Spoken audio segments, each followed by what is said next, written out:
tumanida ijtimoiy tarmoq foydalanuvchilari Yoshlar muomalalari boshqarmasiga bo'lim boshlig'i sifatida faoliyat yuritaman.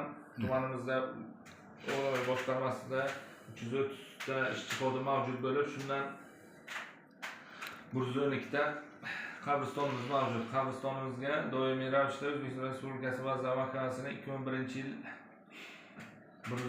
4-apreldagi 101 sonli qarori asosida dafn etish to'g'risida qaror asosida ishlar amalga oshirilib kelmoqda. Qabristonlar tozaligi, ish xodimlar tartib insoniy doimiy nazorat ostida. Tumanda bundan tashqari tumanda 1067 kilometr ichki yo'limiz mavjud bo'lib, 2024-yil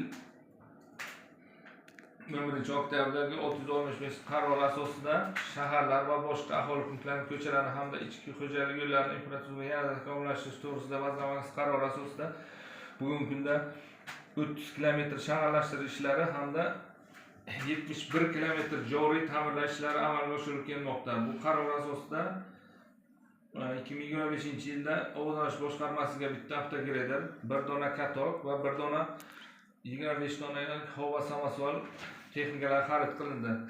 Yana boshqarmamiz hisobida 17 ta texnika mavjud bo'lib, tumandagi barcha ichki yo'llarni shaharlashtirish, ta'mirlash va ekilgan yashil makon dasturi asosida ekilgan ko'chatlarni sug'orish ishlari, tungi chiroqlarni ta'mirlash ishlari, o'rnatish ishlari amalga oshirilib kelmoqda. Bundan tashqari tumanimizda bizning boshqarmamiz hisobida it ovlovchilar brigadasi mavjud bo'lib, ularga bitta labo texnikasi ajratilgan bo'lib, doimiy ravishda daydi it va mushuklarni yo'qotish ishlari amalga oshirilib kelmoqda. Yiliga 1000 dan ortiq daydi it va mushuklarni yo'qotish ishlari amalga oshiriladi. To'xtatasiz.